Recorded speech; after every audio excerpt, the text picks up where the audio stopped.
Toujours un réel plaisir, les amis, de vous retrouver encore une nouvelle fois pour les dernières nouvelles de la presse sportive africaine et internationale sur Afrique Sport, les amis. Alors, si c'est votre première fois de nous découvrir, vous avez la possibilité de vous abonner, d'activer la cloche de notification pour ne rien rater de l'actualité footballistique. Nous avons également les www.realdemadrid.com pour vous, vous l'avez à l'image, où vous pourrez également suivre toute l'actualité autour de la Casablanca. N'hésitez absolument pas. Nous avons également un site internet d'information sportive pour le Real Madrid, toujours en anglais. N'hésitez surtout pas à le visiter pour vous qui maîtrisez tout simplement la langue de Shakespeare. Nous allons parler du football africain et commencer par le bas âge. Alors, nous parlons justement de Match Mali, les 3W Match Mali bimensuel malien des sports qui nous donne l'information une fois à U17. Top départ ce mardi avec le Sénégal qui abrite le tournoi. Eh bien oui, le coup d'envoi est prévu à 16h GMT. Mais avant cela, bah oui, il y a eu des disqualifications. Après un contre-test IRM, il y a eu 3 pays qui ont été qualifiés encore une fois. Donc ça a rebattu les cartes. Et donc la Guinée-Bissau, la Sierra Leone sont requalifiés pour la compétition, alors que la Guinée reste toujours disqualifiée. Donc c'est dire que la poule A regroupera désormais 3 pays, le Sénégal, le Libéria, la Gambie, contre 4 équipes dans la poule B, à savoir le Mali, la Sierra Leone, la Guinée-Bissau et puis la Mauritanie. Bien oui, cette information a été dévoilée dans un communiqué par l'Union ouest-africaine de football zone A, UFOA. Et donc oui, souhaitant informer le grand public que ces 3 pays sont de nouveau qualifiés, hormis la Guinée-Conakry qui ne comprend absolument pas. Toutefois, la Guinée reste disqualifiée. Ces résultats présentent un nombre de joueurs inéligibles supérieur à la norme. Bah oui, parce que après un premier test, les disqualifiants, bah oui, un autre a été répété. Donc oui, confirmons toujours que la Guinée n'est pas qualifiée pour la compétition selon le comité d'organisation qui annonce le démarrage du tournoi à partir de ce mardi 22 octobre 2024. Et donc le calendrier initial avec les 2 groupes reste maintenu. Mais avant, bah oui, cette information a été reprise également par nos confrères de guinéfoot.info puisque c'est d'eux qu'il s'agit. UFOA U17 au Sénégal, la disqualification de la Guinée bien confirmée par ce communiqué-là du comité d'organisation. Et donc oui, on précise maintenant, on cherche les coupables de cette disqualification. Et ben oui, les coupables de cet autre trafic doivent être démasqués et sanctionnés, eux qui viennent de mettre en péril l'avenir de ces jeunes talents. Bah oui, avec les tests IRM, ça ne blague absolument pas. Nous allons parler Info Mercato avec les 229 foot.com avec Steve Traoré qui part vers le Hertha Berlin. La question se pose dans la mesure où lui, il plaît énormément au club de Steve Mounier, son capitaine. Bah oui, ses performances en Bundesliga 2 d'abord, hein, le club de Bundesliga 2 qui suit véritablement ses performances. Bah oui, on va préciser qu'avec le Lokomotiv Sofia, il est sur une très bonne lancée. Bah oui, mais il doit sa convoitise à ses prestations antérieures de la saison dernière. L'ancien sociétaire du Shakhtar Soligorsk en Biélorussie a signé son contrat avec le Lokomotiv Sofia en juillet 2023 en tant qu'agent libre. Et donc oui, son bail s'étend jusqu'en juin 2025. Le Lokomotiv suit également son actualité. Bah oui, il n'a pas l'intention de le laisser filer. Cependant, il ne devrait pas rester longtemps sans club. L'intérêt du Hertha Berlin serait réel et si tout se passe bien, il devrait trouver un accord pour s'engager au Hertha Berlin avant la fin de la saison. Ça va le marchand. On en a parlé également à retrouver sur les 229 foot.com. Du Bénin, mettons le cap sur le Togo voisin pour voir ce qui s'y passe. C'est par rapport au Chan. Et donc oui, pour le match aller contre le Bénin voisin, eh bien oui, l'entrée est gracieusement offerte au public. L'information de nos confrères de foot.tg avec Arnaud Bocco à qui je fais un clin d'œil sans oublier Emmanuel Tété qui nous parle de ce match qui est prévu sous le coup de 16h temps universel vendredi prochain. Le sélectionneur était en conférence de presse, enfin on va dire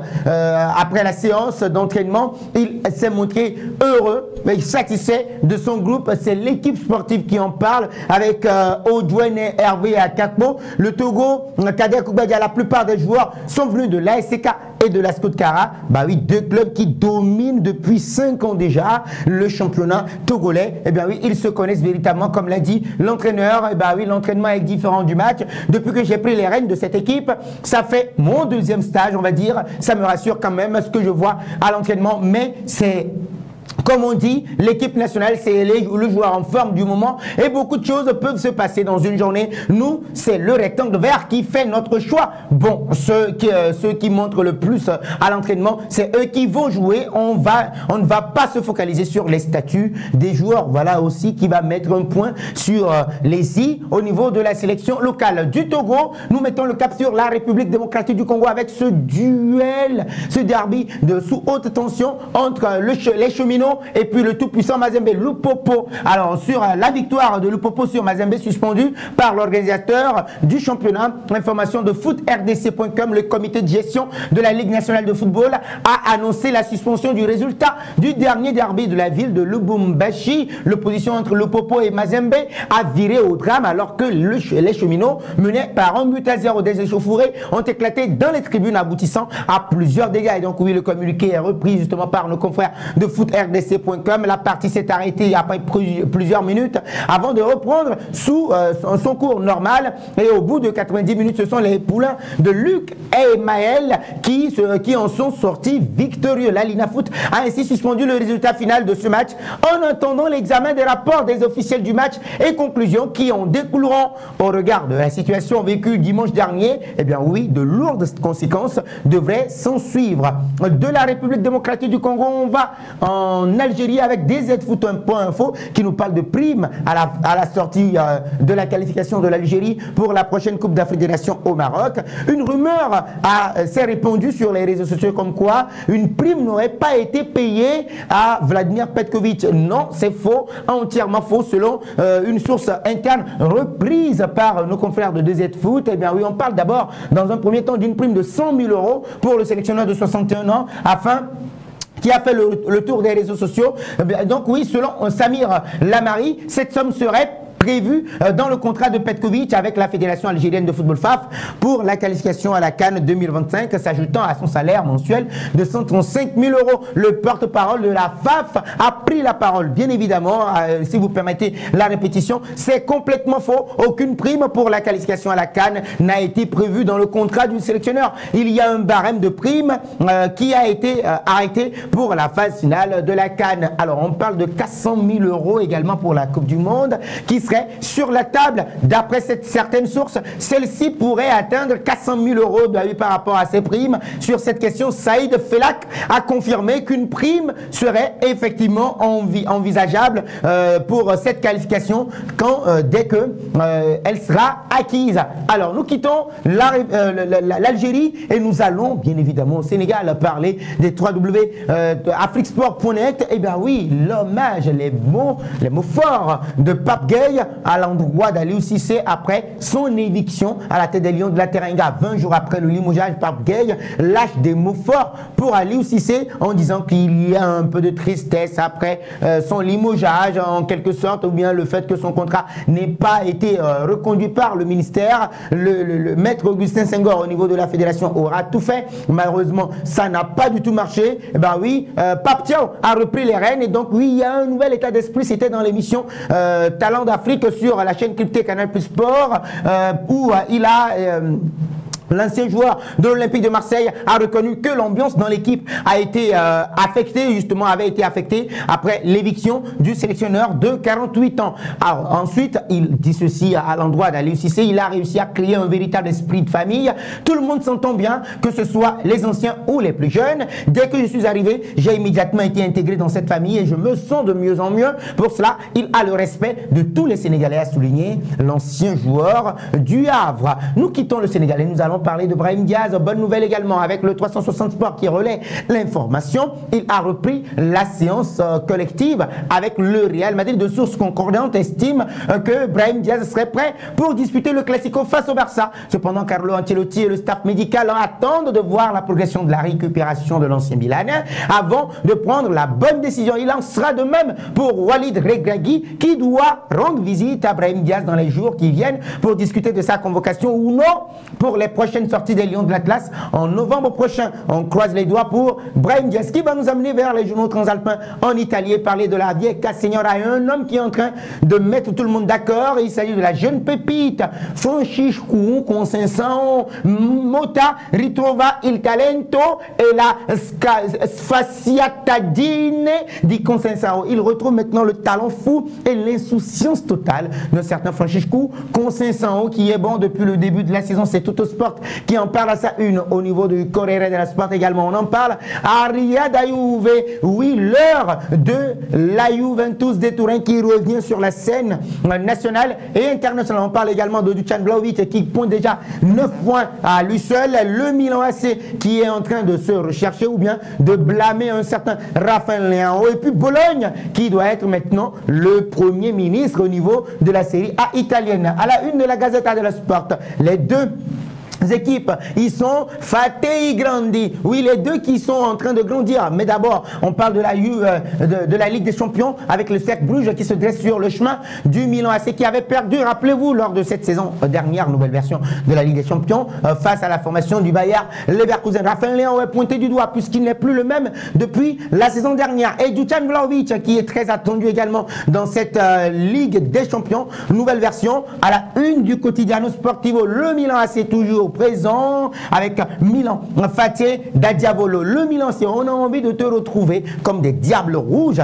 il va falloir que vous jouiez comme des diables rouges à la une du Quotidiano Sportivo. On n'a pas oublié de parler de Romanista et de l'AS Roma qui est en train de faire une saison, un début de saison catastrophique déjà avec de gros problèmes. La Roma a vinto solo 10 degli ultimi 60, d'accord, precedenti contre Napoli, Juventus, Inter, Milan et Atalanta a pegna il 16%. Alors on parle justement de cette Roma qui n'a engrangé que 10 points sur les 60 derniers matchs. D'abord contre la Juventus de Turin, le Napoli, l'Inter, le Milan AC, l'Atalanta Bergame, et on n'a pas oublié également de parler de cette question de réorganisation au milieu de terrain. Sinon l'équipe joue très bien en championnat et il ne manque qu'à marquer depuis 2 grands matchs et l'équipe n'a inscrit que 0 but. L'équipe n'a inscrit 0 but, un seul but dans ces 2 grands matchs. Nous quittons l'Italie et nous allons en Angleterre parler d'Arsenal. Mais dans un premier temps, faire un clin d'œil également à l'Ukraine d'un certain Alexander qui est en transition, qui lutte justement pour la libération de l'Ukraine. Et il le dit, we cannot give up, right? On ne va jamais laisser tomber. On lui a baissé les bras. À la une du Daily Express, c'est son coach qui intéresse. Arteta on red alert. Mikel Arteta est sur l'alerte rouge avec Arsenal qui accueille à domicile à l'Emirates Stadium le Shakhtar Donetsk. À la une également du Daily Mail, il est toujours là. Mikel Arteta également bien squatté et qui doit tout faire maintenant pour pouvoir gagner. Barcelona to play League Game in USA. Alors on parle également du FC Barcelone qui ira aux États-Unis pour jouer le mondial des clubs. Alors à la une du Daily Telegraph également, on revient maintenant sur la bourde en championnat du portier de Nottingham Forest, 1-0 face à Crystal Palace. Alors on n'a pas oublié également de faire un clin d'œil justement à une légende de l'English Premier League. On va parler de Jonathan Agnew, exclusive City face off with rivals and immediacy meeting. Oui, Manchester City est en train de faire face à ses rivaux pour une rencontre cruciale ou bien pour des rencontres cruciales par rapport à l'English Premier League. À la une de Star Sport, Mikel Arteta est de retour. Red and buried. Oui, du rouge et de l'embarrassement pour Mikel Arteta qui doit tout faire pour pouvoir gagner. We need 11 on pitch.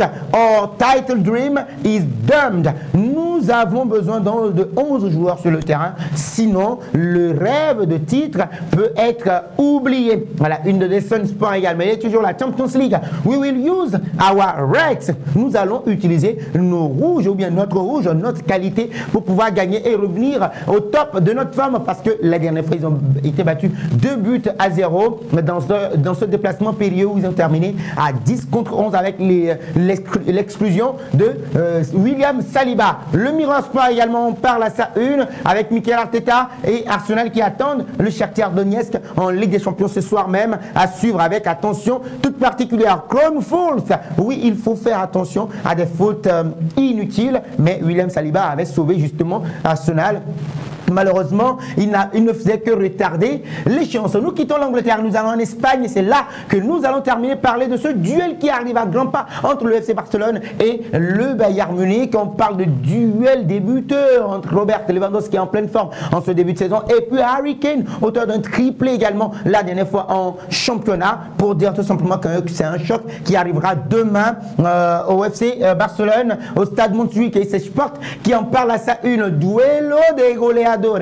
Le duel des buteurs. Le Mundo Deportivo se concentre sur le jeune Gavi qui a fait son retour le week-end dernier et il dit ceci: No quería ver a nadie. Je ne voulais absolument voir personne lorsque j'ai été blessé. C'était des moments douloureux qu'il raconte justement dans une interview qu'il aura accordée à nos confrères du Mundo Deportivo qui parle du Real Madrid, doit parler du Barça. Et nous parlons du Real Madrid. Marca, dans une interview, entretien exclusif, parle de Toni Kroos, bah oui, qui est revenu sur sa retraite, la manière dont il a annoncé, et il dit ceci: le match difficile fue disercelo a Michiro Aya Ancelotti. Le plus dur, c'était de l'annoncer à mon fils et puis à Don Carlo Ancelotti. La retraite de Toni Kroos qui fait toujours mal et qui manque énormément au Real Madrid. À la une de As, la prochaine rencontre du Real Madrid, les amis, à suivre en live, commenté sur YouTube. Real de Madrid, les amis, cette chaîne. N'hésitez surtout pas de vous abonner et d'activer la cloche de notification. Oui, la sensation de la dernière finale entre le Borussia Dortmund et puis le Real Madrid, ce sera au Santiago Bernabéu aujourd'hui même à suivre à partir de 19 h. Les amis, restez avec nous sur Real de Madrid. Je vais live ce match-là pour ceux qui n'auront pas l'opportunité de le suivre en live. Commentez Real Madrid, Borussia Dortmund à 19 h, les amis. Vos pronostics dans les commentaires.